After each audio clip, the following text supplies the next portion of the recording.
just to share here, up on the top right, we've got the brain, lower we've got the gastrointestinal system, and then the third axis here, we've got over to the left of your screen, we've got a little bacteria icon. So here we're looking at different channels, and we won't get too deep into this today, but different channels whereby the gut-brain axis talks to one another.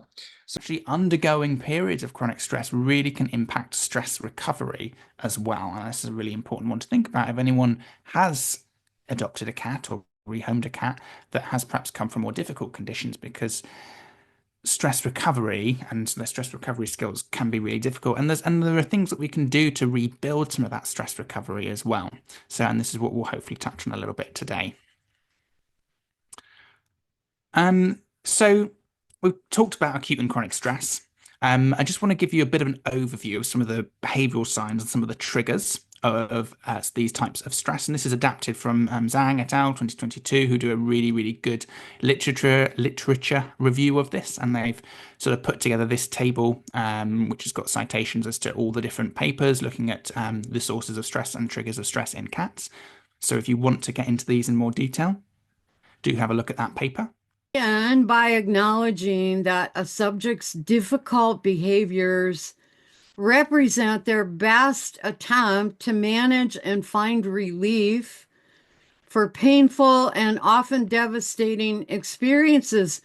Believe it or not, that kid who is lashing out, hitting people at school, the dog who refuses to go out of the house, they are doing the best they can, believe it or not.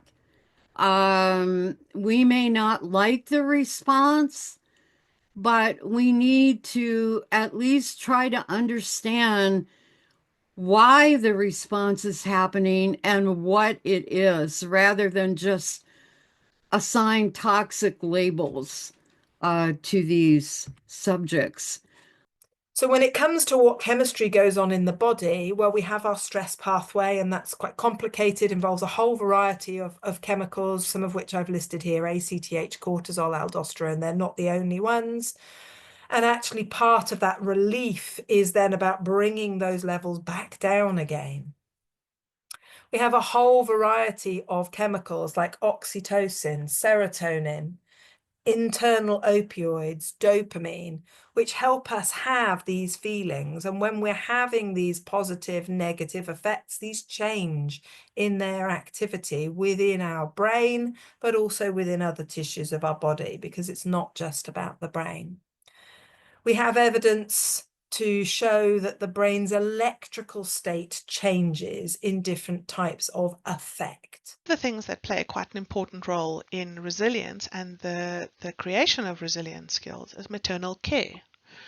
Rodent studies have shown that good quality maternal care, where we see things like high levels of grooming and licking being received from the mother, things like arched back nursing, all of this results in offspring that are less anxious. They also have lower corticosterone levels after stressful experiences. And, of course, which is very nice, they have higher levels of glucocorticoid receptor expressions in the brain, not only as juveniles, but also in adulthood. So things that happen to them while they're nursing can actually have a tremendous impact on their ability to build resilience and be resilient in their environment throughout their adulthood. And there's more. These changes are also what we call transgenerational. In other words, they can be seen even after several generations. Like a metaphor, it's not, it's a very real thing. So substances, that neuropeptides, in fact, that are released during stressful times can alter the collagen structure of fascia and change it into a hexagonal formation, adhering the fibers together, creating, in effect, a scar. So that scar is then present in the body. It's restricted, it probably becomes dry, it obviously affects the muscles that it surrounds and every other thing that it happens to surround. The scientific version of this is the animal living in an environment consistent with that which the species has evolved and to which it has adapted? Question number 2 is the animal fit and healthy in layman's language? And in science language, he defines this as, is the animal able to achieve normal growth and function, good health, and to sustain fitness in adult life. Then the final question, in layman's language, is the animal happy? And the scientific version of this is the animal experiencing a sense of mental satisfaction, or at least freedom from mental distress? And in my words, a life worth living. So on the happiness side, he says that this question is really quite a fuzzy and sentimental one on its own, but takes on new validity along the side of the scientific version. So let's flesh question 1 out in a bit more detail. Is the animal living a natural life? Because not all enrichment activities may be rewarding for the dog on a physical or emotional level, if maybe it's difficult for the animal to access the food inside those enriching opportunities. It also enables caregivers to identify what is rewarding for the dog and also something they might actively avoid. As we build the free work layers, we add in different textures, for example, and some dogs with chronic joint or soft tissue discomfort may avoid walking over those soft surfaces, because walking on a soft surface creates more mobility in structures that may have been compromised and restricted in their movement for some time. Promise you that we were going to build. So music therapy, what it does, it uses music to improve emotional, physical, and cognitive well-being. We know now that voice has that impact that can enhance our communication, but we can also have the sounds. And if we combine those things, we can create beautiful, beautiful music. How it works, it activates the brain, stimulates the dopamine endorphin release, reducing stress and enhancing relaxation. It allows the brain to learn more through brain plasticity. And it has that emotional dialogue. It connects the conscious and unconscious mind to process trauma and emotion. I always say that sometimes we need to give time to animals to process the information instead of trying to calm them.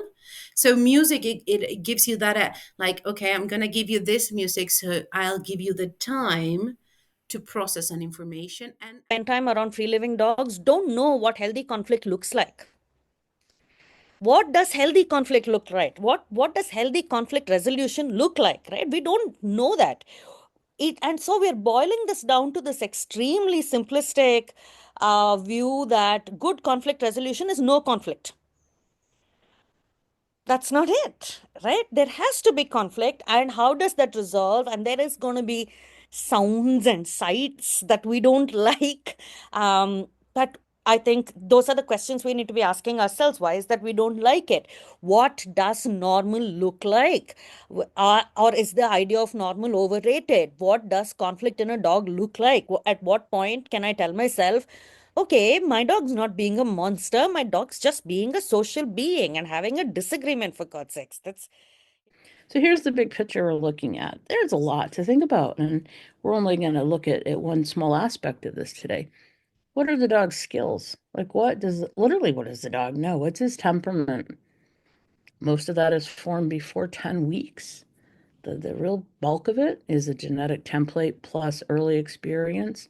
What is the environment? As I say, if we put an orchid outside on my porch right now, which has 1.5 feet of snow out there, it's not going to do well. My friend in California, that orchid is thriving. So does the environment support the animal? How is the dog physically? Does he have problems? Does he have any structural issues? Is he sore? Right now with really deep snow, we have some very muscularly sore dogs.